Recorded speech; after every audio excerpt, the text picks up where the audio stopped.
here with Rob Snell, one of the top people on e-commerce, particularly for small and medium businesses, and the author of the book, Starting a Yahoo Business for Dummies, which has lots of great tips in it. Now, Rob, I want to ask you on the topic of good products, bad products. All right. For your online store. Is there a bad product? Yes. What is a bad product for an online store? It depends. First off, are you losing money when you stock, pack, pick, and ship the product? I mean, are you making a profit when you ship something? Then you should be taking those kinds of orders. Okay. Does it make sense from a business standpoint? I had one of my clients. He had a data feed, and he had probably 2,000 products that were $10 and below, and people would search for his products and they would place an order, and he was like, but hey Rob, I'm getting $6 a box for shipping, and I'm making $2 on the sale. And I was like, well, how much time are you spending on customer service? And this takes me back to how we got started in business. When my brother and I were in college, we started a comic book store called Gun Dog Comics, and we were selling comic books. And back then comic books were the cover price of comics was 75 cents. And my dad sat me down and he said, son, do you know how many 75-cent comic books you're going to have to sell to make a house payment?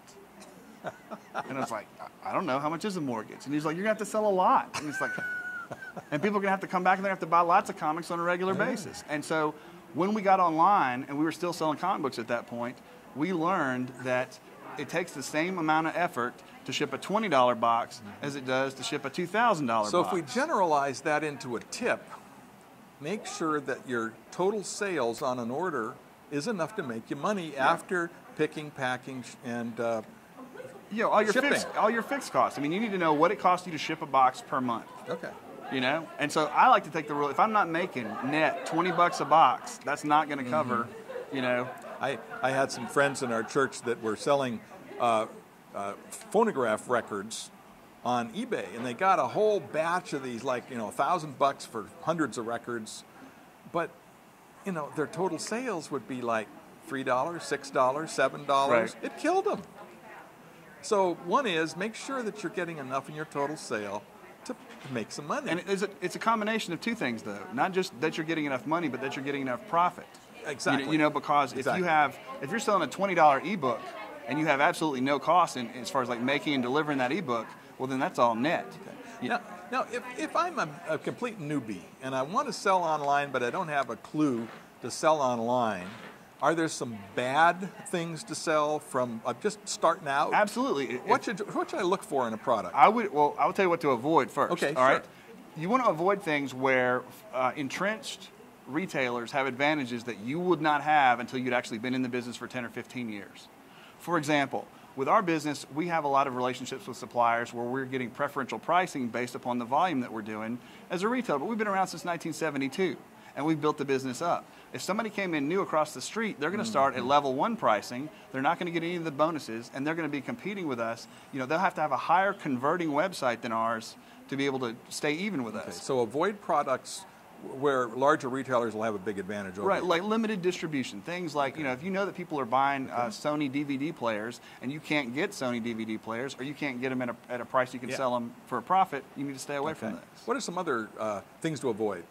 You want to avoid things where you're a generalist. You want to specialize in things where, like, instead not just one product, but pick a niche of products that you're actually an expert about, and that you have a lot of product knowledge, because you're going to be doing a lot of work on those products. I mean, fortunately for us, everybody in our family loves dogs, and we love training dogs and that kind of stuff. I built online stores, and I had people coming to me. Well, what do you want to sell? Well, I think I want teddy bears, and home decorating, and I kind of think bubble gum. Right. That kind of thing. These weird niches that kind of glue stuff together. Yeah, and you can't glue niches together when you're small. If you're a big department store, you can pull it off, maybe. But pick one thing, and then if you're successful in that, maybe bolt on another department. But from an SEO standpoint, ranking in a very small sub niche in retail isn't that hard. Yeah. I see these guys who they'll have a data feed from a sporting goods drop shipper, and they will carry every single type of product ever, competing with like Dick's Sporting Goods and places like that. It's like, no, pick like lacrosse helmets and be the place to buy lacrosse helmets. Well, any other things to avoid when you're picking products? Things that are like get damaged when you're shipping them. Like I see a lot of folks sell things that are breakable. Things we're gonna have a lot of hassles as far as like dealing with returns. Also, if you see a guy on the corner in traffic selling what you want to sell in your web store, do not sell that. That's going to encourage, possibly employee theft or customer fraud, or you're going to get a lot of like international problems with folks. So how much traffic? How much do they sell this in traffic in Mississippi where you live? What now? If you can go to the pawn shop and you see it, usually that's a bad idea. Yeah. If Walmart sells it, usually that's a bad idea. Okay. You want stuff that people just can't get everywhere because one of the main advantages for us for e-commerce is that it's stuff folks can't get locally. Any other things to avoid? Not off the top of my head. Okay. Well, this is helpful because when you get started in selling products, knowing what to avoid is half the battle. And then finding something, I would say in a positive, is something you know about and enjoy yourself. You mentioned with dog training. Absolutely. It's something you have a passion for. And let me do add one thing for it. You want to use like a tool like the Google keyword tool and see how many folks a month are searching for keyword phrases that are related to that product. Because if there are only 100 people a month searching, you're not going to sell anything. And a lot of, like, Amazon's really good about listing their best sellers. Most retailers have a best sellers page. You can just kind of poke around the net and see what different, niches have the products that are selling, and then do a little bit of keyword research. I guess also look at some of the stores that are there and say, can I do better than that? Yes, and it's so much, most e-commerce sites, they're terrible. It's a data feed in a bad template from 1979 graphic design. It's horrible. It's not that hard. My brother and I talk all the time about, man, we're doing pretty well, but it's like, we feel guilty about it sometimes because it's really not that hard, to beat the other guy sometimes. You just got to show up and put a little bit of work into it. Yeah.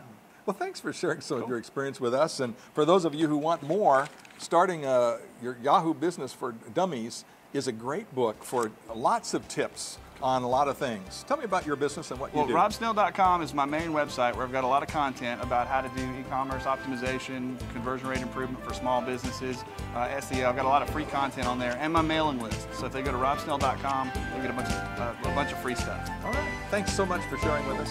This is Ralph Wilson with Web Marketing Today.